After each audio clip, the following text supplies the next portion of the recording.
श्रीगुरुभ्यो नमः हरिः ओम्। नारायणं सुरगुरुं जगदेकनाथं दत्तप्रियं सकललोकनमस्कृतं च त्रैगुण्यवर्जितमजं विभुमध्यमीशं वन्दे भवग्नोमरासुरसिद्धवन्द्यम्। नारायणं नमस्कृत्य नरं चैव नरोत्तमं देवीं सरस्वतीं व्यासं ततो जयमुदीरये।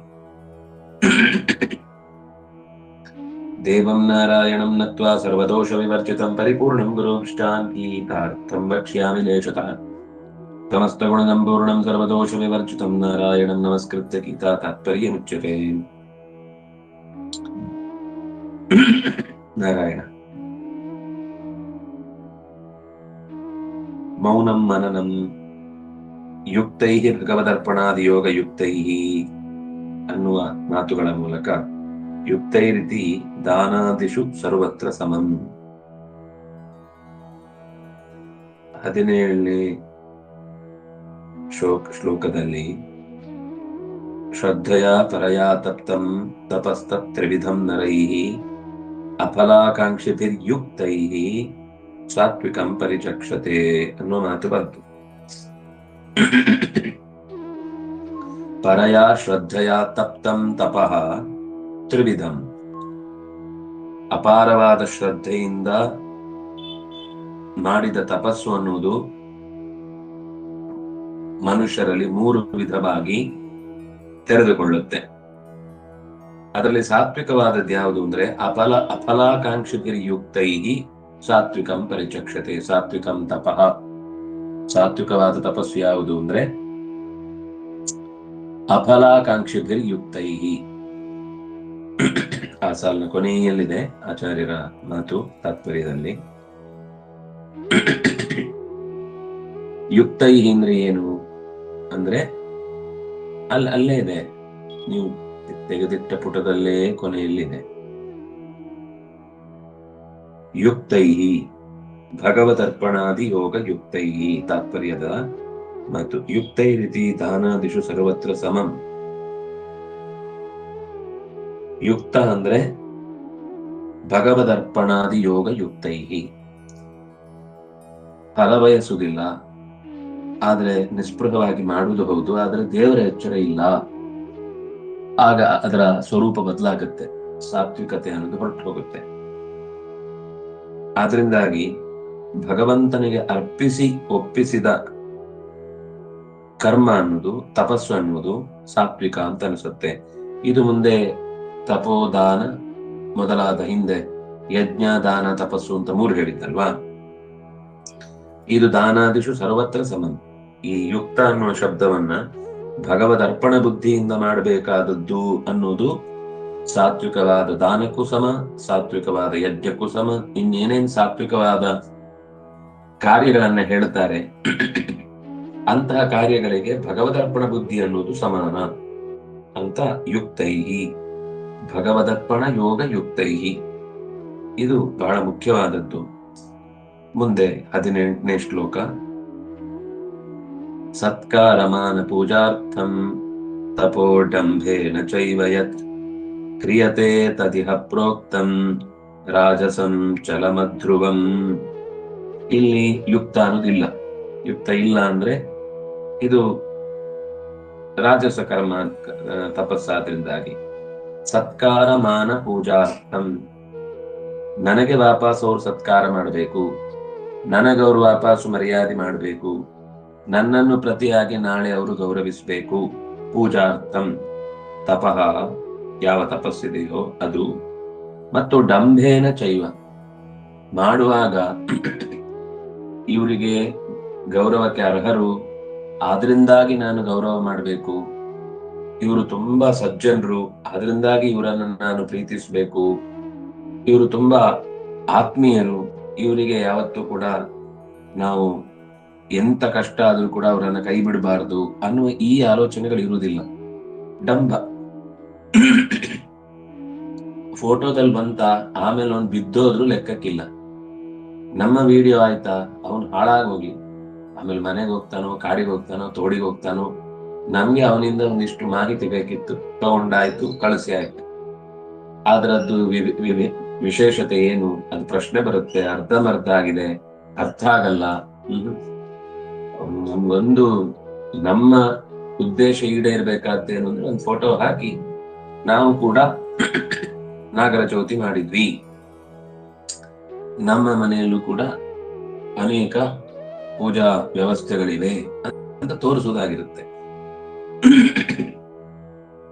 ಇಂಥ ತಪಸ್ಸು ಅನ್ನುವುದು ಡಂಭದಿಂದ ಮಾಡುವುದಾದ್ರಿಂದ ಅದು ಡಂಭ ಅಂತ ಶಬ್ದ. ಡಂಭ ಅಂದ್ರೆ ಹೇಗಿದೆಯೋ ಹಾಗೆ ಕಾಣಿಸಿಕೊಳ್ಳದಿರುವುದು ಅಥವಾ ಹೇಗಿಲ್ವೋ ಹಾಗೆ ಕಾಣಿಸಿಕೊಳ್ಳುವುದು, ಎರಡೂ ಮುಖದಲ್ಲಿ. ನಿಜ ಗುಣಗಳನ್ನ ಮುಚ್ಚಿಟ್ಟು ಅವಗುಣಗಳನ್ನ ಮುಚ್ಚಿಟ್ಟು ಅವಗುಣಗಳ ಮುಚ್ಚಿಟ್ಟು ಇಲ್ಲದ ಗುಣಗಳ ತೆರೆದಿಟ್ಟು ಬದುಕುವುದನ್ನ ಡಂಭ ಅಂತೇವೆ. ಕ್ರಿಯತೆ ತದಿಹ ಪ್ರೋಕ್ತಂ ಯತ್ ತಪಃ ಕ್ರಿಯತೆ ತತ್ ಇಹ ಅಧ್ರುವಂ ಚಲಂ ರಾಜಸಂ ತಪಃ ಪ್ರೋಕ್ತಂ. ಅದು ಚಲಂ, ಬಹಳ ಕಾಲ ಬಾಳಲ್ಲ ತಪಸ್ಸು. ಇವತ್ತಿಗೆ ಮಾತ್ರ, ಫೋಟೋ ಇರೋ ತನಕ ಮಾತ್ರ, ಅಥವಾ ಫಲ ಸಿಗುವ ತನಕ ಮಾತ್ರ.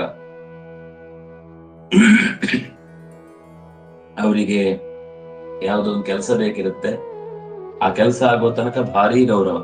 ಕೆಲಸ ಆದ್ಮೇಲೆ ಕತ್ತೆ ಕಾಲು ಅಂತ ಹೇಳಿ ಎತ್ತಿ ಎಷ್ಟು ಹೊರಟು ಹೋಗ್ಬಿಡ್ತಾರೆ. ಅಧ್ರುವಂ, ನಿಶ್ಚಯ, ಆ ತತ್ವದ ಬಗ್ಗೆ ನಿಶ್ಚಯ ಭಾವವಾಗಲಿ ಅಥವಾ ನಿಜವಾಗಿಯೂ ಈ ವ್ಯಕ್ತಿತ್ವ ಅನ್ನೋದು ಸರ್ವದಾ ಉಳಿಯುವಂಥದ್ದು, ಇದು ನಾಳೆಗೂ ಗೌರವಿಸ್ಲಿಕ್ಕೆ ಅರ್ಹವಾದ ಗುಣ ಅಂತ ಅಲ್ಲಿ ಯಾವುದೇ ಪ್ರಾಮಾಣಿಕ ಪಾರದರ್ಶಕ ಚಿಂತನೆಗಳು ಇರುವುದಿಲ್ಲ. ಇದು ರಾಜಸ ತಪಸ್ಸು. ಮೂಢಗ್ರಾಹೇಣಾತ್ಮನೋ ಯತ್ಪೀಡಯ ಕ್ರಿಯತೆ ತಪ ಪರಸ್ಯೋತ್ಸಾಧನಾರ್ಥಂ ವಾ ತತ್ತಾಮಸಮುದಾಹೃತಂ. ಭಾರಿ ಹಿಂದಿನದ್ರಲ್ಲಿ ಕೆಲಸ ಆಗೋ ತನಕ ಭಾರಿ ಶ್ರದ್ಧೆ ಇರುತ್ತೆ, ಆದ್ರೆ ಅದು ತಾತ್ಕಾಲಿಕ ಶ್ರದ್ಧೆ ಆಗಿರುತ್ತೆ, ತಾತ್ಕಾಲಿಕ ತಪಸ್ಸಾಗಿರುತ್ತೆ. ಇದು ಇನ್ನೂ ಭಯಂಕರ ಮುಂದಿನದ್ದು. ಮೂಢಗ್ರಾಹೇಣ, ನಿಜವಾಗಿ ಹೇಗ್ ಮಾಡ್ಬೇಕು ಅಂತ ಗೊತ್ತೇ ಇಲ್ಲ, ಆದ್ರೆ ತಾನ್ ಮಾಡುವ ಕೆಲಸವೇ ಆ ತಪಸ್ಸೆ, ಅತ್ಯಂತ ಪ್ರಾಮಾಣಿಕವಾದದ್ದು ಮತ್ತು ಅದು ಕರೆಕ್ಟು, ಬೇರೆ ಯಾರಿಗೂ ಏನು ಗೊತ್ತಿಲ್ಲ, ನಾನು ಆಲೋಚನೆ ಮಾಡಿದ ರೀತಿಯೇ ಸರಿ, ಉಳಿದವರು ಅದಕ್ಕೆ ಏನೇ ಆಧಾರ ಕೊಟ್ಟು ಮಾತಾಡಿದ್ರು ಕೂಡ ಅದು ಬೇಕಿಲ್ಲ ಅಂತ ಮೂಢಗ್ರಾಹ, ಅಂದ್ರೆ ತಾನು ನಂಬಿದ್ದೇ ಸತ್ಯ ಅನ್ನುವ ಹಿನ್ನೆಲೆಯಲ್ಲಿ ಆತ್ಮನಃ ಪೀಡೆಯ ತಪಃ ಕ್ರಿಯತೆ. ಎಷ್ಟೋ ಸರ್ತಿ ಈ ದೇಹವನ್ನ ಹರಿಸುವುದು, ದೇಹಕ್ಕೆ ತಾವೇ ಪೆಟ್ಟು ಮಾಡಿಕೊಳ್ಳುವುದು, ಅಂದ್ರೆ ಅದು ತಪಸ್ಸಿನ ಹಿನ್ನೆಲೆಯಲ್ಲಿ ಮೂಢ ತಪಸ್ಸದು, ದಡ್ಡತನದ ತಪಸ್ಸು. ಸಿಕ್ಕಾಪಟ್ಟೆ ದೇಹವನ್ನು ದಂಡಿಸಿ ಅನ್ಯಾಯ ಮಾಡಿಕೊಂಡು ನೋವು ಮಾಡಿಕೊಂಡು ದೇವರನ್ನು ಒಲಿಸುವ ತನಕ ಬಿಡುವುದಿಲ್ಲ ಅಂತ ಕೂತಿರುವಂತಹ ಕೆಲವು ಕ್ರಿಯೆಗಳೇನಿದೆ, ಇದರ ಉದ್ದೇಶ ಇನ್ನೊಂದು ಇರಬಹುದು. ಅಂದ್ರೆ ಇದು ಒಟ್ಟು ಏನೋ ನಮ್ಗೆ ಫಲ ಸಿಗಬೇಕು ಅಂತ, ನನಗೆ ಸ್ವಾರ್ಥಕ್ಕಾಗಬೇಕು ಅಂತ. ಅದಕ್ಕೋಸ್ಕರ ರಾವಣ ತನ್ನ ತಲೆಯನ್ನೇ ಕತ್ತರಿಸಿಕೊಟ್ಟ, ಹಿರಣ್ಯಕಶಿಪು ತನ್ನ ಮೈಯ ನೆತ್ತರನ್ನೇ ಬಸಿದಿಟ್ಟ. ಇದೆಲ್ಲ ತಾಮಸವಾದ ತಪಸ್ಸು. ಇನ್ನೂ ಒಂದು ಪರಸ್ಯ ಉತ್ಸಾದನಾರ್ಥಂ. ಇಂದ್ರಜಿತ್ ಏನದು ಒಂದು ವಿಚಿತ್ರವಾದ ಗುಹೆಯಲ್ಲಿ ಹೋಗಿ ಹೋಮ ಮಾಡ್ತಾನೆ. ಯಾಕೆ ಅಂದ್ರೆ ರಾಮನನ್ನ ಕೊಲ್ಲಬೇಕು ಅಂತ. ದುರ್ಯೋಧನ 3 ಕೋಟಿ ಮಂತ್ರಗಳನ್ನು ಜಪಿಸ್ತಾ ಇರ್ತಾನೆ. ಯಾಕೆ ಅಂದ್ರೆ ಭೀಮನನ್ನ ಕೊಲ್ಲಬೇಕು ಅಂತ. ಪರಸ್ಯ ಉತ್ಸಾದನಾರ್ಥಂ, ಇನ್ನೊಬ್ಬನಿಗೆ ಹಗೆ ಸಾಧಿಸಿ, ಇನ್ನೊಬ್ಬನಿಗೆ ತೊಂದರೆ ಆಗಬೇಕು ಅಂತ ಮನಸ್ಸಿನಲ್ಲಿ ನಿರಂತರ ಕೆಂಡ ಕಾರ್ತಾ ಏನ್ ಮಾಡಿದ್ರು ಕೂಡ ಅವರಿಗೆ ಹಾಳಾಗಬೇಕು, ಅವರು ಅನ್ಯಾಯಕ್ಕೆ ಒಳಗಾಗಬೇಕು, ಅವರು ನನ್ನಂತೆಯೇ ಕಷ್ಟಪಡಬೇಕು, ನನಗಾದ ಅವ್ಯವಸ್ಥೆಯ ಚಿತ್ತವನ್ನ ಅವರು ಅನುಭವಿಸ್ಬೇಕು ಅಂತ ಪರಸ್ಯ ಉತ್ಸಾದನಂ. ಉತ್ಸಾದನ ಅಂತಂದ್ರೆ ಹಗೆ ಕುಟ್ಟುವುದು ಅಂತ ನಮ್ಮಲ್ಲಿ ಒಂದು ಮಾತಿದೆ. ಹಾಗೆ ಆಗ್ಬೇಕು ಅಂತ ನಾವೊಂದು ಮಾತಾಡ್ತೀವಲ್ಲ, ಆ ಮನಸ್ಸಿನ ಆಲೋಚನೆ ಏನಿದೆ ಅದು ತಪಸ್ಸು. ತಪಸ್ಸು ಅಂದ್ರೆ ತಪ ಆಲೋಚನೆ ಅಲ್ವಾ? ಆ ಆಲೋಚನೆಯು ಕೂಡ ತಾಮಸ ಉದಾಹೃತಂ. ಇದು ನಾನು ಹೇಳ್ತಾ ಇಲ್ಲ, ಎಷ್ಟು ಸ್ಪಷ್ಟ ಇದೆ ಅಂದ್ರೆ ನಮ್ಮಲ್ಲಿ ಈ ತರದ ವಿಚ್ ಕ್ರಾಫ್ಟ್ ಇರ್ಬೋದು, ಅಥವಾ ಏನೇನೋ ಇನ್ನೊಬ್ಬರ ಬಗ್ಗೆ ದೃಷ್ಟಿ ಹಾಕೋದು, ಹಾಳಾಗೋಗ್ಲಿ ಅಂತ ಕೈ ಮೈ ಮುರಿಯುವುದು, ಮಣ್ಣೆಸೆಯುವುದು, ಬಾಯಿ ಬಂದಾಗ ಬೈಯುವುದು, ಬಡ್ಕೊಳ್ಳೋದು, ಬಾಯಿ ಬಡ್ಕೊಳ್ಳೋದು, ಮೆದೆ ಬಡ್ಕೊಳ್ಳೋದು, ಏನೇನು ಮಾಡ್ತಾರಲ್ಲ, ಇದರಲ್ಲಿ ಪರಸ್ಯ ಉತ್ಸಾದನಂ, ಇನ್ನೊಬ್ಬ ಹಾಳಾಗಿ ಹೋಗ್ಬೇಕು ಅನ್ನುವ ರೀತಿಯಲ್ಲಿ ಮಾಡುವಂತಹ, ನೋಡ್ಲಿಕ್ಕೆ ಪುಷ್ಪ, ತುಳಸಿ ಅಲಂಕಾರ ಏನೆಲ್ಲ ಅದ್ಭುತ ಕಾಣಿಸ್ತಾ ಇರುತ್ತೆ, ಅದರ ಜೊತೆಗೆ ಬೇಡವಾದ ನೆತ್ತರಿನ ಬಲಿ ಇರುತ್ತೆ, ಅಥವಾ ಇನ್ನೇನೋ ನೆತ್ತರಿನ ಇದು ಕೊಡ್ಲಿಕ್ಕೆ ಆಗುದಿಲ್ಲ ಅಂದ್ರೆ ಅಂತ ಕಲರ್ನಿದ್ದು ಏನೋ ಮಾಡಿ ಅದನ್ನೆಲ್ಲ ಮಾಡ್ತಾರೆ. ಯಾಕಂದ್ರೆ ಅದನ್ನ ಮೂಢ ನಂಬಿಕೆ ಅಂತ ಸರ್ಕಾರದಿಂದ ಅದಕ್ಕೆ ತಡೆ ಬರುತ್ತೆ ಅಂತ ಗೊತ್ತಾಗಿ ಅದರ ಬದಲು ಇನ್ನೇನೇನೋ ಗಿಟ್ಟು ಎಲ್ಲ ಕಲಸಿ ಮಾಡುವಂತ ವ್ಯವಸ್ಥೆಗಳು ಇರ್ತವೆ. ಅದರ ಒಟ್ಟು ಮಾನಸಿಕ ಅಭಿಪ್ರಾಯ ಏನು ಅಂದ್ರೆ ಇನ್ನೊಬ್ಬನಿಗೆ ಹಾನಿಯಾಗಬೇಕು ಅಂತ. ಇದನ್ನ ತಾಮಸ ಅಂತಾರೆ. ಅದು ಮೊದಲು ಫಲ ಕೊಡುವಾಗ ಮೇಲ್ನೋಟಕ್ಕೆ ಎದುರಾಳಿಗೆ ತೊಂದರೆ ಆದಾಗ ಅನ್ಸುತ್ತೆ, ಆದ್ರೆ ನಿಜವಾಗಿ ಅವನ ಮನಸ್ಸೇ ತುಂಬಾ ಶ್ರಮದಿಂದ ಕೂಡಿದ್ದಾಗಿ ತಾತ್ಕಾಲಿಕ ಫಲಗಳನ್ನ ಬಹಳ ಅದ್ಭುತವಾಗಿ ಅನುಭವಿಸಿದ್ರು ಕೂಡ ಕೊನೆಗೆ ಅವನ ಹಾನಿಗೆ ಅವನೇ ಕಾರಣನಾಗ್ತಾನೆ. ಸಾಮಾನ್ಯವಾಗಿ ಮಂತ್ರವಾದ ಮಾಡಿ ಇನ್ನೊಬ್ಬನ ಬದುಕಿಗೆ ಕೆಡುಕನ್ನು ಎಸಗಿದವರು ಅಥವಾ ಮನಸ್ಸಿನಲ್ಲಿ ಇನ್ನೊಬ್ಬನ ಹಗೆ ಸಾಧಿಸಿಕೊಂಡೇ ಜೀವನ ಸಾಗಿಸಿದವರು, ಎಲ್ಲೂ ಇನ್ನೊಬ್ಬರ ಒಳಿತನ್ನ ಬಯಸದವರು ಒಳ್ಳೆ ಸಾವನ್ನ ಕಂಡದ್ದಂತೂ ಇಲ್ವೇ ಇಲ್ಲ. ಸುಖವಾಗಿ ಸತ್ರು, ಏನು ಅಂದ್ರೆ ಭಗವತ್ ಸ್ಮರಣೆಯಿಂದ ಪ್ರಾಣ ಕಳ್ಕೊಂಡ್ರು ಅಂತ ಇಲ್ವೇ ಇಲ್ಲ. ಏನೋ ಒಂದು ದುರಂತದಲ್ಲಿ ಪ್ರಾಣ ಹೋಗುತ್ತೆ, ದುರ್ಮರಣ ಆಗುತ್ತೆ, ಅಥವಾ ಅವನು ಸಾಯುವುದ್ರಿಂದನೂ 10 ಜನಕ್ಕೂ ತೊಂದರೆ ಆಗತ್ತೆ, ಅವನು ಸತ್ತು 100 ಜನಕ್ಕೆ ರೋಗ ಬರೆಸಿ ಹೋಗ್ತಾನೆ.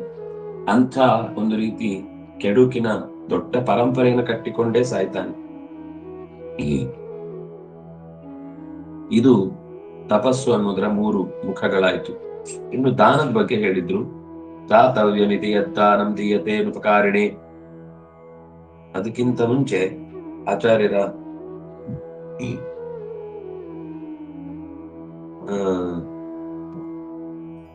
ತಾತ್ಪರ್ಯದ ಮಾತು ಏನಿಲ್ಲ.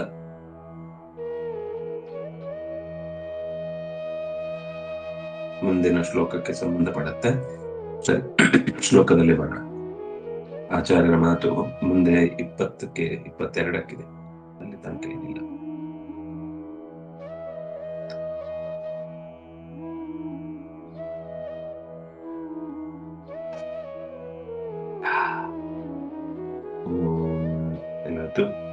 ದಾತವ್ಯಮಿತಿ ಯದ್ದಾನಂ 20ನೇ ಶ್ಲೋಕ. ದೀಯತೆ ಅನುಪಕಾರಿಣಿ ದೇಶೇ ಕಾಲೇ ಚ ಪಾತ್ರೇ ಚ ತದ್ದಾನಂ ಸಾತ್ವಿಕಂ ಸ್ಮೃತಂ. ದಾತವ್ಯಂ, ಇದು ನಾವು ಕೊಡ್ಬೇಕಾದ್ದು. ಅವರಿಗೆ ಕೊಟ್ಟು ಭಾರಿ ನಾವು ಉಪಕಾರ ಮಾಡುತ್ತೇವೆ, ನಾವು ಕೊಟ್ಟದ್ರಿಂದಲೇನೆ ಅವರಿಗೆ ಜೀವನ ನಡೆಯುತ್ತೆ, ನಾವು ಕೊಟ್ಟದ್ದನ್ನ ಅವರೇ ಅದನ್ನ ನಾವು ಹೇಗೆ ಅನ್ಕೊಳ್ತೇವೋ ಹಾಗೆ ಅವರು ಅದನ್ನ, ಅಂದ್ರೆ ಎಕ್ಸ್ಪೆಕ್ಟೇಷನ್. ನಮ್ಮ ಬಟ್ಟೆ ಅಂದ್ರೆ ಈಗ ಯಾವುದೋ ಒಂದು ಸೋಫಾ ಹಾಕಿ ಕೊಟ್ಟಿರ್ತಾನೆ, ಅವರು ಅದನ್ನ ಇನ್ನೊಂದು ದಿಕ್ಕಿಗೆ ಹಾಕಿರ್ತಾರೆ, ಅದು ಮನೆ ಹಾಲಲ್ಲಿ ಇರ್ಬೇಕು, ಅವ್ರು ತಗೊಂಡೋಗಿ ಸೆಂಟ್ರಲ್ ಹಾಕ್ಬಿಟ್ಟಿದ್ದಾರೆ, ಕೊನೆಯಲ್ಲಿ ಹಾಕ್ಬಿಟ್ಟಿದ್ದಾರೆ, ಅದು ಹೀಗೆ ಹಾಕ್ಬೇಕಿತ್ತು ಹಾಗೆ ಹಾಕ್ಬೇಕಿತ್ತು ಅಂತ ಯೋಚಿಸದೆ, ನನಗೆ ಅವನು ನಾಳೆ ಇದೇ ರೀತಿ ಏನಾದ್ರೂ ಯಾರಾದ್ರೂ ಕೊಡಿಸ್ತಾರೆ ಅಂತಂದಾಗ ನನಗೆ ಕೊಡಿಸ್ಬೇಕು ಅಂತ ಅನುಪಕಾರಿಣಿ, ಅವನು ಉಪಕಾರ ಮಾಡಬೇಕು ಅಂತ ಬಯಸದೆ ಮಾಡುವಂಥದ್ದು. ಕೊಡ್ಬೇಕಾದ್ದು ಕೊಟ್ಟಿದ್ದೇನೆ, ಕೊಡುವ ಮುಂಚೆ 10 ಸಲ ಯೋಚನೆ ಮಾಡ್ಬೋದು. ಬೇಕಿದ್ರೆ ನಮ್ಮ ಹತ್ರ ಆಗತ್ತಾ, ನಮ್ಗಷ್ಟು ಶಕ್ತಿ ಇದೆಯಾ, ಸಂಕಲ್ಪ ಮಾಡ್ಲಿಯಾ ಬೇಡವಾ, ಎಲ್ಲ ವಿಚಾರ ಮಾಡುವುದು ತಪ್ಪಲ್ಲ. ಆದ್ರೆ ಕೊಟ್ಟ ಮೇಲೆ ಅದು ಕೊಡ್ಬೇಕಾದದ್ದು ಕೊಟ್ಟಾಯ್ತು. ಕೊಟ್ಟದ್ದು ಅದು ನನ್ನ ವಶದಲ್ಲಿ ಇಲ್ಲ. ಅಂದ್ರೆ ಅದರ ಫಲ ತನಗೆ ಬಚ್ಚಿಟ್ಟದ್ದು ಪರರಿಗೆ ಅಂತ ಅದರ ಫಲದ ಬಗ್ಗೆ ಹೇಳಿದ್ದು, ಕೊಡುವ ವಸ್ತುವಿನ ಬಗ್ಗೆ ಹೇಳಿದ್ದಲ್ಲ. ಅದು ಕೊಟ್ಟದ್ದು ತನಗೆ ಅಂತ, ಕೊಟ್ಟದ್ದು ಅದು ಅದರ ಮೇಲೆ ಆಮೇಲೆ ನಮಗೆ ಓನರ್ಶಿಪ್ ಇಲ್ಲ, ನಾವು ಅದನ್ನ ವಿಚಾರನೂ ಮಾಡ್ಲಿಕ್ಕೆ ಹೋಗ್ಲಿಕ್ಕಿಲ್ಲ. ನಾವು ವಿಚಾರ ಮಾಡುದು ಅಂತಂದ್ರೆ ಅದರ ಅರ್ಥ ಏನು ಅಂದ್ರೆ ನಾವು ಅದರ ಮೇಲೆ ಇನ್ನೂ ಓನರ್ಶಿಪ್ ಇಟ್ಕೊಂಡಿದ್ದೇವೆ ಅಂತ ಅನ್ನುವ ಅರ್ಥ. ಅವ್ರದನ್ನ ಇನ್ಯಾರಿಗೂ ಅಗತ್ಯ ಇದ್ದವ್ರಿಗೆ ಕೊಡ್ಬೋದು, ಇನ್ಯಾರಿಗೂ ಅದನ್ನ ಏನ್ ಬೇಕಾದ್ರೂ ಅವ್ರು ಬಳಸ್ಬೋದು, ಹೀಗೆ ಬಳಸ್ಬೇಕು ಅಂತ ಅದರ ಮೇಲೆ ನಾವು ಮತ್ತೆ ಓನರ್ಶಿಪ್ ಸಾಧಿಸ್ಲಿಕ್ಕಿಲ್ಲ. ಇದು ಸಾತ್ವಿಕ ದಾನ. ಎರಡನೇದಿದೆ, ಅದನ್ನ ಮಾಡ್ಲೇಬಾರದು ಅಂತಲ್ಲ, ಮಾಡೋರಿಲ್ಲ ಅಂತಲ್ಲ, ಆದ್ರೆ ಸಾತ್ವಿಕವಾದದ್ದು ದಾತವ್ಯಂ, ಇದು ಕೊಡ್ಬೇಕಾದದ್ದಿತ್ತು ಕೊಟ್ಟಾಯ್ತು. ಅನುಪಕಾರಿಣಿ ದೀಯತೆ, ನನಗೆ ಅವನು ನಾಳೆ ಪ್ರತ್ಯುಪಕಾರ ಮಾಡಬೇಕು ಅಂತ ಬಯಸದೆ ಮಾಡಬೇಕಾದ್ದು. ಮೂರನೇದ್ದು ತುಂಬಾ ಸುಂದರವಾದ ನೆಲೆಯಲ್ಲಿ ಅದರ ಮುಖ್ಯ ಅಂಶವನ್ನ ಬಿಡಿಸಿ ಹೇಳ್ತಾನೆ ಕೃಷ್ಣ. ದೇಶೆ, ಕಾಲೆ, ಪಾತ್ರೆ, ಇದು ಮೂರನ್ನು ಗಮನಿಸಬೇಕು ಅಂತ ಹೇಳ್ತಾರೆ. ದೇಶ ಅಂತಂದ್ರೆ ಆ ಪ್ರದೇಶಕ್ಕದು ಅನುಕೂಲಕರವೋ, ಆ ವ್ಯಕ್ತಿಗದು ಅನುಕೂಲಕರವೋ ನೋಡ್ಬೇಕು. ಅಂದ್ರೆ ಅನುಪಯುಕ್ತವಾದದ್ದು ಅಂತ ಭಾವಿಸಬಾರದು ಅಂತ. ಅಯ್ಯೋ ಇದನ್ನ ಯಾಕೆ ಕೊಟ್ರು, ಇಲ್ಲಿ ಏನು ಮಾಡ್ಲಿಕ್ಕಾಗುದಿಲ್ಲ, ಅವನಿಗೆ ಕಾಲೇ ಇಲ್ಲ, ಅವನಿಗೆ ಸೈಕಲ್ ಕೊಡುದು. ಅದು ಎಂತದ್ದು, ತುಳಿಯುವ ಸೈಕಲ್. ಈಗ ಅಕಸ್ಮಾತ್ ಅದು ಏನು ಕಾಲಿಲ್ಲದೆ ಇದ್ರು ಕೂಡ ಇವನಿಗೆ ಅರುಣನಿಗೆ ಚತುರ್ಮುಖ ಒದಗಿಸಿದಂತಹ ಸೂರ್ಯನ ರಥದಂತಾದ್ರೆ ಅಂತದ್ದಾದ್ರೆ ತೊಂದರೆ ಇಲ್ಲ. ಇದು ಹಾಗಲ್ಲ, ಅವನಿಗೆ ಕಣ್ಣೇ ಇಲ್ಲ, ಅವನಿಗೊಂದು ದೊಡ್ಡ ಟಿವಿ ತಂದ್ಕೊಡು ಮನೆಗೆ, ಅವ್ನು ನೋಡ್ಲಿಕ್ಕೆ ಸಾಧ್ಯ ಇಲ್ಲ. ಅವನುಂಟಲ್ಲ, ಒಟ್ಟು ಒಬ್ಬ ಮನೆಯ ವ್ಯಕ್ತಿಗಳಲ್ಲಿ ಯಾರಿಗೂ ಅದರ ಬಗ್ಗೆ ಅಂತ ಉಪಯೋಗದ ಮಾತು ಬರುವುದಿಲ್ಲ. ಅಂತ ಸಂದರ್ಭದಲ್ಲಿ ಆ ವಸ್ತುಗಳನ್ನ ಕೊಡುವಂತದ್ದು ಅನಗತ್ಯ. ದೇಶ ಅಂದ್ರೆ ನಾವು ಯಾವುದೇ ಒಂದು ವಸ್ತುವನ್ನ ಕೊಟ್ಟಾಗ ಅದು ತದ್ದೇಶಾನುಕೂಲವೋ, ಕೆಲವು ತತ್ಕಾಲ. ಈಗ ಯಾರೋ ಒಬ್ಬ ತುಂಬಾ ಕಷ್ಟದಲ್ಲಿ ಒಂದು 10 ರೂಪಾಯಿ ಇದ್ರೆ ಕೊಡಿ ಸ್ವಾಮಿ, ಬಸ್ಸಿಗೆ ಊರಿಗೆ ಹೋಗ್ಬೇಕು ಅಂತ ನಮ್ಗೆ ಗೊತ್ತಿದೆ ಆ ವ್ಯಕ್ತಿ. ಗೊತ್ತಿಲ್ಲದೆ ಈಗ ಕೆಲವೊಮ್ಮೆ ಇದು ಒಂದು ದಂಧೆ ಆಗಿ ಕೂತಿರುತ್ತೆ. ದಾರಿಯಲ್ಲಿ ಬಸ್ ಸ್ಟ್ಯಾಂಡ್ ಯಾವುದು ಮೆಜೆಸ್ಟಿಕ್ ಅಂತಹ ಜಾಗಗಳಲ್ಲೆಲ್ಲ ಅಥವಾ ಮೈನ್ ಬಸ್ ಸ್ಟ್ಯಾಂಡ್ ಗಳಲ್ಲಿ ಕೆಲವರು ಊರಿಗೆ ಹೋಗ್ಬೇಕು, ದುಡ್ಡು ಕೊಡಿ ಸ್ವಾಮಿ. ನೀವು 3 ದಿವಸದ ಹಿಂದೆ ಒಮ್ಮೆ ಕೊಟ್ಟಿರ್ತೀರಿ, ಅದೇ ಸ್ಟಾಪ್ ಅಲ್ಲಿ ಬರ್ತಾನೆ, ಮತ್ತೆ ಅವ್ನು ನಿಮ್ಮನ್ನೇ ಕೇಳ್ತಾನೆ, ಮರ್ತು ಬಿಟ್ಟಿರ್ತಾನ ಅವನು. ನಿಮ್ಗೆ ಅವನು ಒಬ್ಬನನ್ನೇ ನೋಡಿದ್ದಾದ್ರೆ ನೆನಪಿರುತ್ತೆ. ಆಗ ನೀವು ಜೋರ್ ಮಾಡಿದಾಗ ಅವನು ನಮ್ಮನ್ನು ಮತ್ತೆ ಮಾತಾಡುತ್ತಲ್ಲ, ಹೊರಟೋಗ್ಬಿಡ್ತಾನೆ. ಅಂದ್ರೆ ಅವರಿಗೆ 10 ರೂಪಾಯಿ ಕೇಳಿದ್ದು ಊರಿಗೆ ಹೋಗ್ಲಿಕ್ಕಲ್ವೇ ಅಲ್ಲ, ಕೇಳ್ತಾನೇ ಇರ್ತಾರೆ ಬಂದವ್ರ ಹತ್ರ. ಅವರಿಗೆ ಒಟ್ಟು ದುಡ್ಡು ಸಂಪಾದನೆ ದಾರಿ ಅದು. ಅಲ್ಲೇನು ಅಂದ್ರೆ ಸಾವಿರಾರು ಜನ ಬರ್ತಿರ್ತಾರೆ, ಅದರಿಂದಾಗಿ ಎಷ್ಟೋ ಸಲ ಗಮನಕ್ಕೆ ಬರುದಿಲ್ಲ ಅದು. ಆದ್ರೆ ಅಲ್ಲಿ ನಿಮ್ ನಿಶ್ಚಯ ಇದೆ, ಅವ್ನು ಮೋಸ ಮಾಡ್ತಾ ಇದ್ದಾನೆ, ಕೊಡ್ಬೇಡಿ, ವಿಚಾರಿಸಿ. ಕಾಲೇ, ಕಾಲ ಅಂತಂದ್ರೆ ಸರಿಯಾದ, ಈಗ ಒಬ್ಬ ವ್ಯಕ್ತಿಗೆ ನಿಜವಾಗಿಯೂ ಕಷ್ಟ ಇತ್ತು, ಅವನು ಕೇಳ್ತಾನೆ, ನೀವು 1 ವರ್ಷ ಆದ್ರೆ ಅವನು ಕೇಳಿದ್ದನ್ನು ತಂದು ಕೊಡ್ತೀರಿ ಅಂದ್ರೆ, ಅಥವಾ ಅವನಿಗೆ ಬೇಕಿದ್ದದನ್ನ ನೀವು ಒದಗಿಸ್ತೀರಿ ಅಂದ್ರೆ ಕಾಲ ಹೋಯ್ತು.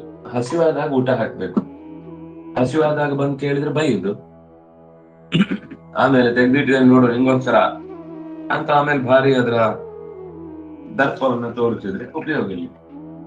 ನಾನು ಬೇರೆ ಕಡೆ ಹಸಿವು ನೀಗಿಸ್ಕೊಂಡಿರ್ತಾನೆ, ಹಸಿವು ಕಾಯ್ಕೊಂಡಿರುತ್ತಾ, ನಮಗೋಸ್ಕರ ನಾವು ಕೊಡುವ ವಸ್ತುವನ್ನೇ ಹಿಡ್ಕೊಂಡು ಅದು ಉಪಯೋಗ ಆಗ್ಬೇಕು ಅಂತ ಬಯಸ್ತಾ ಇರ್ತಾ ಇಲ್ಲ. ಹಾಗಾಗಿ ಪಾತ್ರ ಕಾಲದಲ್ಲಿ ಕೊಡ್ಬೇಕು. ಮುಂದೇದು ಪಾತ್ರೆ. ಈ ಒಂದು ಮಾತನ್ನ ಹೇಳಲಿಕ್ಕೆ ಪುರಾಣಗಳಲ್ಲಿ ಆಶ್ಚರ್ಯ ಆಗುತ್ತೆ ನಿಮಗೆ. ಅಂದ್ರೆ ಅವರು ಅದರ ಉದ್ದೇಶ ಅವ್ರಿಗೆ ಹೇಳಲಿಕ್ಕೆ ಬರಲ್ಲ ಅಂತಲ್ಲ, ಇದನ್ನ ಎಷ್ಟು ಬೇಕಾದ್ರೂ ಬಿಡಿಸ್ಬೋದು. 7-8 ಅಧ್ಯಾಯಗಳಲ್ಲಿ ಪುರಾಣಗಳು ಈ ದಾನದ ಸ್ವರೂಪದ ಚಿಂತನೆಯನ್ನ ಇನ್ನಷ್ಟು ಸರಳ ಮಾಡಿ ಹೇಳುತ್ತಾ ಹೋಗುತ್ತೆ. ಆ ಶ್ಲೋಕಗಳನ್ನ ಇದನ್ನು ಓದಿದ್ರೆ ಇದರಲ್ಲಿ ಎಷ್ಟು ವಿಷಯಗಳನ್ನ ತುಂಬಿದ್ದಾರೆ. ದಾನ ಸೂಕ್ತ ಅಂತ ಸೂಕ್ತವನ್ನ ಮಧ್ವಾಚಾರ್ಯರು ವಿವರಣೆ ಕೊಟ್ಟಿದ್ದಾರೆ. ಆ ಸೂಕ್ತದ ವಿವರಣೆಯನ್ನ ಗಮನಿಸಿದ್ರೆ ಅಷ್ಟೂ ಸೂಕ್ತದ ಒಂದು ಸಾರವತ್ತಾದ ಎಸೆನ್ಸ್ ಅನ್ನ, ಈ ಸೂಕ್ತದ ವಿವರಣೆಯನ್ನ ಈ ಸಾಲು ಅಂದ್ರೆ ನಮ್ಗೆ ಇನ್ನೊಂದು 2 ಪದ್ಯಗಳಲ್ಲಿ ದಾನದ 3 ಮುಖಗಳೇನಿವೆ ಅದಷ್ಟನ್ನು ಕೂಡ ಅದು ತಿಳಿಸಿಕೊಡುತ್ತೆ. ಅದನ್ನ ಇದು ಕೇವಲ ಇದು ಮಾತ್ರ ಅಲ್ಲ, ಈ ಹಿಂದೆ ಬಂದ ತಪಸ್ಸು ಅದರ ಬಗ್ಗೆನೂ ವೇದಗಳು ಹೇಳಿದ ಮಾತುಗಳು, ಪುರಾಣದಲ್ಲಿ ಬಂದ ಮಾತುಗಳು, ಗೀತೆಯನ್ನ ಕೇವಲ ನಾವು 1-2 ಸಾಲುಗಳಲ್ಲಿ ಹೇಳಿದ ಮಾತು ಅಂತ ಭಾವಿಸದೆ ಅದು ಕೆಲವು ಪುರಾಣದ ಖಂಡಗಳ ಸಾರವನ್ನೆಲ್ಲ ನಮ್ಮ ಮುಂದೆ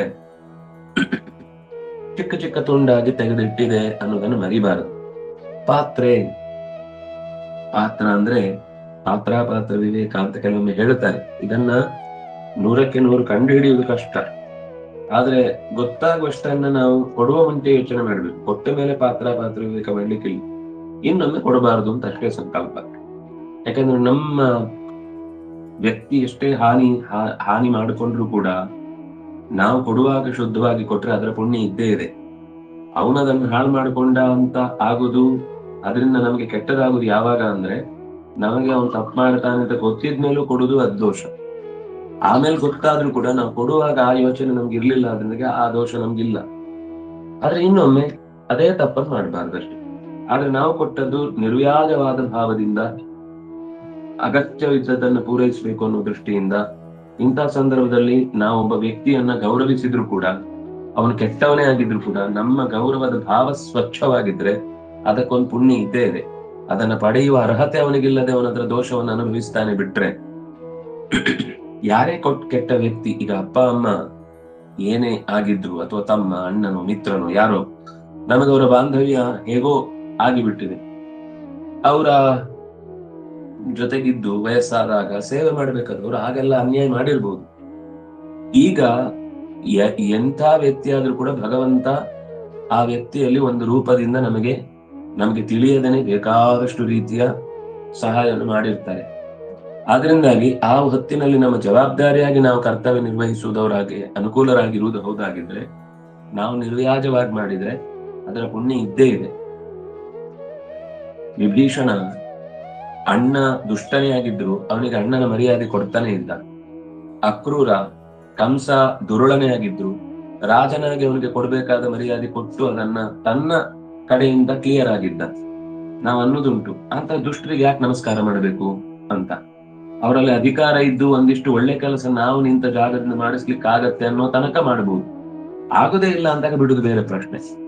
ಆದ್ರೆ ನಾವು ಕ್ಲಿಯರ್ ಆಗಿದ್ದೇವೆ, ಅವರ ಪಾಪದಲ್ಲಿ ನಾವು ಭಾಗಿಗಳಲ್ಲ, ನಮ್ಮ ಜವಾಬ್ದಾರಿ ನಿರ್ವಹಿಸಬೇಕಾದ್ ನಾವು ಮಾಡ್ತಾ ಇದ್ದೀವಿ ಅನ್ನುವ ಸಂದರ್ಭ ಇರುವ ತನಕವೂ ಕೂಡ ನಾವು ಅವರಿಗೆ ಸೇವೆ ಮಾಡಿದ್ದು ಅನ್ನುವ ಕಾರಣಕ್ಕಾಗಿ ನಮಗೆ ಆ ದುರುಳತನದ ಪ್ರಭಾವ ಅಥವಾ ದುರುಳತನದ ಪಾಪ ಅಂಟುದಿಲ್ಲ.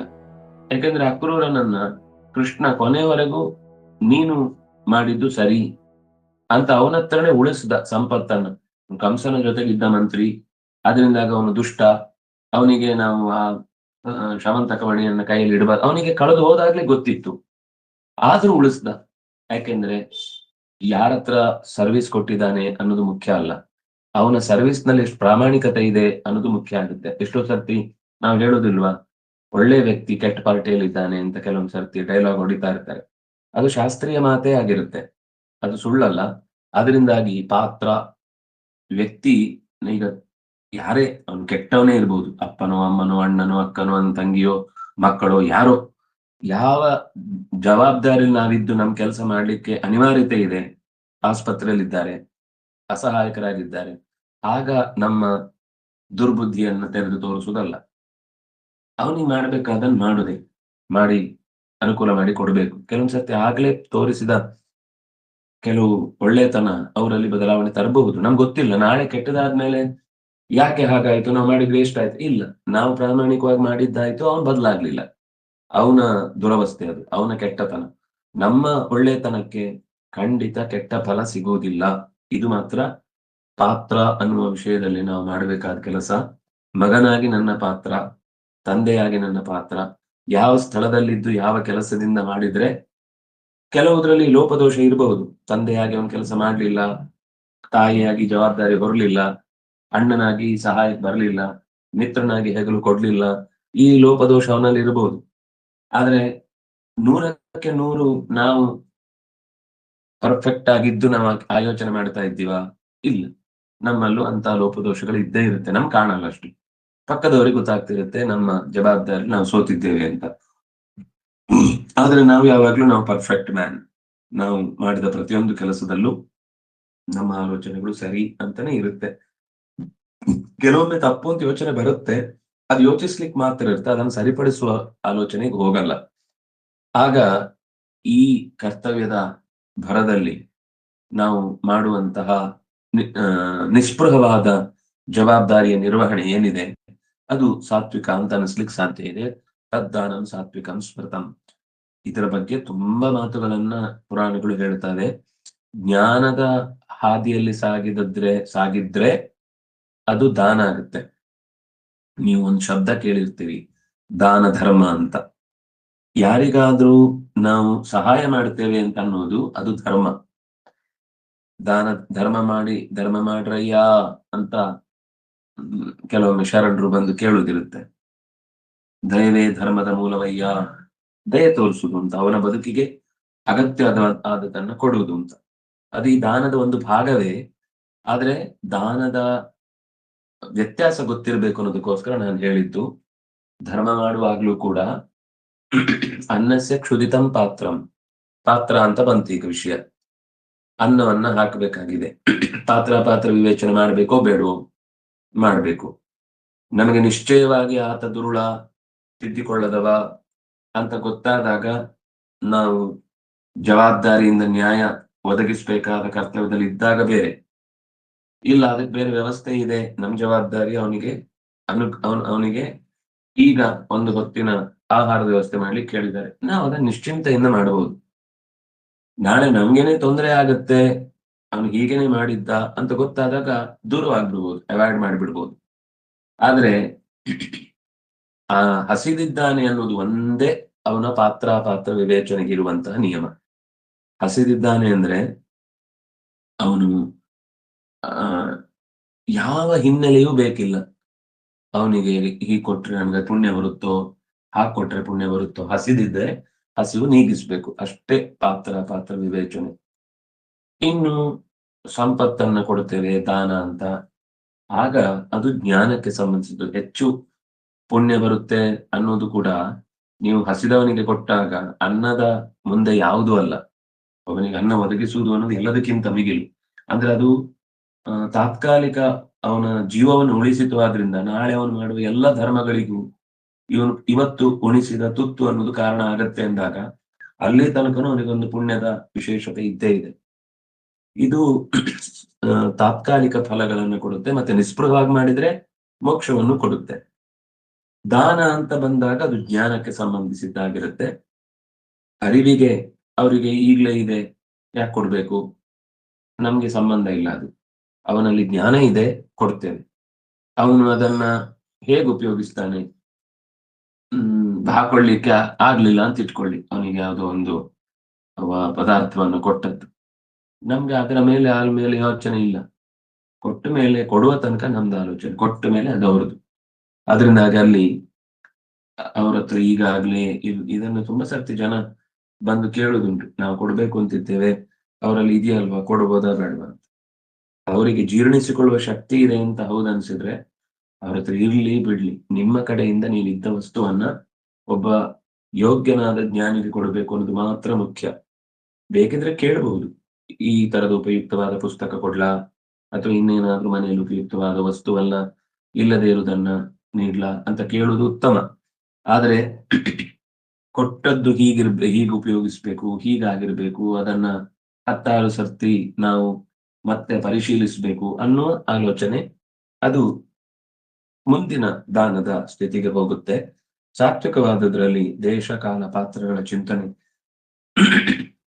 ದಾನಂ ಧ್ರುವಂ ಫಲತಿ ಪಾತ್ರ ಗುಣಾನುಕೂಲ್ಯಾತ್ ಅಂತ ಮಧ್ವ ವಿಜಯದಲ್ಲಿ ಮಧ್ಯಗೇಹ ಭಟ್ಟರಿಗೆ ಒಬ್ಬ ಹಸುವನ್ನ ಕೊಡ್ತಾನೆ. ಮಗುವಿಗೆ ಹಾಲಿಲ್ಲ, ತಾಯಿಗೆ ಮನೆಯಲ್ಲಿ ಕಷ್ಟ ಆಗ್ತಿದೆ ಅಂತ. ಹಸುವಿನ ಕೊಡುಗೈತನ ಅವನಿಗೆ ಫಲಿಸಿತು ಅಂತ ಹೇಳುವಾಗ ನಿಶ್ಚಯವಾಗಿ ಫಲಿಸತ್ತಲ್ವಾ. ದಾನ ಅನ್ನೋದು ಯಾವಾಗ ಫಲಿಸತ್ತೆ ಅಂತಂದ್ರೆ, ಅವರು ಇತಿಹಾಸ ಪುರಾಣ ಭಾರತಗಳನ್ನು ನಿತ್ಯದಲ್ಲಿ ಅನುಷ್ಠಾನ ಮಾಡ್ತಾ ಇದ್ದವರು, ಭಟ್ಟ ಅನ್ನುವ ಶಬ್ದದಿಂದ ಪ್ರತಿಪಾದ್ಯರು, ಮಧ್ಯಗೇಹ ಅನ್ನುವರು, ಜೊತೆಗೆ ಲೋಕೋತ್ತರನಾದಂತಹ ವಾಯುದೇವನನ್ನೇ ಮಗನನ್ನಾಗಿ ಪಡೆದು ಮನೆಗೆ ಆ ಮಗುವಿಗೆ ಬೇಕಿರುವ ಹಾಲನ್ನು ಊಡಿಸ್ಲಿಕ್ಕೋಸ್ಕರ ಈ ಹಸುವನ್ನ ಪಡೆದವರು, ನಿತ್ಯ ಅನುಷ್ಠಾನ, ಪೂಜೆ, ದೇವರ ನೈವೇದ್ಯಕ್ಕಾಗಿ, ಅಭಿಷೇಕಕ್ಕಾಗಿ ಅದನ್ನು ಬಳಸಿದವರು. ಹಾಗಾಗಿ ಅವನಿಗೆ ಮೋಕ್ಷದ ಫಲವೇ ಸಿಕ್ಕಿತು ಅಂತ. ಅದೇ ಮುಂದೆ ಆ ವ್ಯಕ್ತಿ ಅದೇ ಮಗನಾಗಿ ಅಂದ್ರೆ ಮೊಮ್ಮಗನಾಗಿ ಹುಟ್ಟಿ ಅವನು ಆಚಾರ್ಯರಲ್ಲಿ ಶಿಷ್ಯತ್ವವನ್ನು ವಹಿಸಿ ಮೋಕ್ಷದ ಫಲವನ್ನು ಪಡೆದ ಅಂತ ಹೇಳುವಾಗ ದಾನಂ ಧ್ರುವಂ ಫಲತಿ ಪಾತ್ರ ಗುಣಾನುಕೂಲ್ಯ ಅಂತ ಹೇಳ್ತಾರೆ. ಇವತ್ತಿಗಿಷ್ಟು ಸಾಕು. ನಾಗರ ಪಂಚಮಿಯ ವಿಶೇಷ ಶುಭಾಶಯಗಳನ್ನೇ ಹೇಳ್ತಾ ವಿಷ್ಣು ಪುರಾಣದ ಚಿಂತನೆ ಇವತ್ತು ಬೇಡ, ನಾಳೆ ಮುಂದುವರಿಸೋಣ. ಎಲ್ಲರಿಗೂ ಹೃತ್ಪೂರ್ವಕವಾದ ವಂದನೆಗಳು, ನಮಸ್ಕಾರ. ಶ್ಲೋಕಗಳು ಗುಂಪಿನಲ್ಲಿ ಕಳಿಸಿದ್ದೇನೆ. ಅದನ್ನ ಪಾರಾಯಣ ಮಾಡಿ ಶೇಷನನ್ನ ವಿಶೇಷವಾಗಿ ಆರಾಧಿಸಿ, ಸರ್ಪಕುಲಗಳ ಒಡೆತನದಲ್ಲಿರುವಂತಹ ವಾಸುಕಿ ಮತ್ತು ಶೇಷ ಇಬ್ರು ದೇವತೆಗಳು. ಅದರಲ್ಲಿ ಸರ್ಪಗಳಿಗೆ ಒಡೆತನವನ್ನ ಹೊಂದಿದವನು ವಾಸುಕಿ, ಶೇಷ ಅಂದ್ರೆ ನಾಗಗಳು, ಎಡೆ ಇರುವಂತವುಗಳಿಗೆ ಒಡೆತನ ಹೊಂದಿದವನು ಶೇಷ. ಇವರೀರ್ವರ ಪರಿವಾರ, ಅವರ ವಾರುಣಿ ಇರ್ಬೋದು, ಇನ್ನು ಅವರ ಮಕ್ಕಳು ಕರ್ಕೋಟಕ ನಾಗ, ಶಂಖಪಾಲ ಮೊದಲಾದ ಅಷ್ಟಕುಲ ನಾಗಗಳು ಅಂತ ಹೇಳ್ತಾರೆ. ಅಂದ್ರೆ ಸಕುಲ ಸಪರಿವಾರವಾಗಿ. ಯಾಕಂದ್ರೆ ಭೂಮಿಯಲ್ಲಿ ತುಂಬಾ ಪ್ರಧಾನವಾದ ಹೊಣೆಗಾರಿಕೆ ಸರ್ಪಗಳಿಗೆ ಇವೆ, ನಾಗಗಳಿಗೆ ಇವೆ. ಹಾಗಾಗಿ ನಮ್ಗೆ ಗೊತ್ತಿಲ್ಲದೆ ಅನಂತ ಉಪಕಾರ ಮಾಡ್ತಾ ಇರುವಂತವುಗಳು ಸರ್ಪಗಳು. ಬೇರೆ ಬೇರೆ ರೀತಿಯಿಂದ ನಮ್ಗೆ ಗೊತ್ತೇ ಇಲ್ಲ. ನಮ್ಮ ಮನೆಗೆ ಬರಬಹುದಾದ ರೋಗವನ್ನ ತಡೆಯುವ ಹಿನ್ನೆಲೆಯಲ್ಲಿ ಒಂದು ಇಲಿಯನ್ನ ಅದು ತಿಂದಿದ್ರೆ ನಮ್ಗೆ ಗೊತ್ತಿಲ್ಲದೆ ಮಾಡಿದ ಉಪಕಾರ. ಅದರ ಹಸಿವಿಗೆ ಅಂತ ನಾವು ಅನ್ಕೊಳ್ಬಹುದು, ಆದ್ರೆ ಅದು ನಮ್ಮೊಳಗೆ ಬಂದಿದ್ರೆ ನಮ್ಮ ಇಡೀ ಪರಿವಾರವೇ ನಾಶವಾಗುವ ಪರಿಸ್ಥಿತಿ ಇತ್ತು, ಅಥವಾ ಇನ್ನೇನು ತೊಂದರೆಗಳಾಗ್ತಿತ್ತು. ಹೀಗೆ ಸಾಂಕ್ರಾಮಿಕ ರೋಗಗಳನ್ನು ತಡೆಯುವುದರಲ್ಲಿ, ಇನ್ನಿತರ ಅನೇಕ ರೀತಿಯ ಅಪಾಯಗಳನ್ನು ಅನರ್ಥಗಳನ್ನ ದೂರೀಕರಿಸುವುದರಲ್ಲಿ ಸರ್ಪಗಳ ರೂಪಗಳಲ್ಲಿ ದೇವತೆಗಳು ನಮಗೆ ತುಂಬಾ ಸಹಾಯ ಮಾಡ್ತಿರ್ತಾರೆ. ಆ ಹಿನ್ನೆಲೆಯ ಕೃತಜ್ಞತೆಯನ್ನು ಅರ್ಪಿಸುವ ದೃಷ್ಟಿಯಿಂದ ಭಗವಂತನ ಶಯ್ಯೆಯಾಗಿ ಸೇವೆ ಮಾಡುತ್ತಾ ಇರುವಂತಹ ಶೇಷನನ್ನು, ವಾಸುಕಿಯನ್ನು, ಅಂದ್ರೆ ಮಥನ ಮಾಡುವುದಕ್ಕೆ ವಾಸುಕಿ, ಭಗವಂತನನ್ನು ಮಲಗಿಸುವುದಕ್ಕೆ ಶೇಷನಾಗಿ ಸೇವೆಯನ್ನು ಸಲ್ಲಿಸ್ತಾ ಇರುವಂತಹ ಗುಂಪನ್ನು ನಾವು ಸ್ಮರಣೆ ಮಾಡಬೇಕು ಅನ್ನೋದು ಇವತ್ತಿನ ವಿಶೇಷ. ಅದನ್ನು ಮಾಡಿ ಭಗವಂತನನ್ನು ವಿಶೇಷವಾಗಿ ಆರಾಧಿಸಿ, ಆ ಮೂಲಕ ನಮ್ಮ ಸತ್ಕರ್ಮಗಳಿಗೆ ಬೇಕಿರುವಂತಹ ನಮ್ಮ ದೇಹದಲ್ಲಿ ಅನೇಕ ರೀತಿಯ ನಾಡಿಗಳಿಗೆ ಪ್ರಚೋದಕವಾದ ಶಕ್ತಿಗಳಾಗಿ, ಕುಂಡಲಿನಿ ಶಕ್ತಿಯ ಜಾಗೃತಿಯ ಕಾರಣಗಳಾಗಿ ಸರ್ಪಗಳು ನಮಗೆ ಸಹಾಯ ಮಾಡುತ್ತೆ.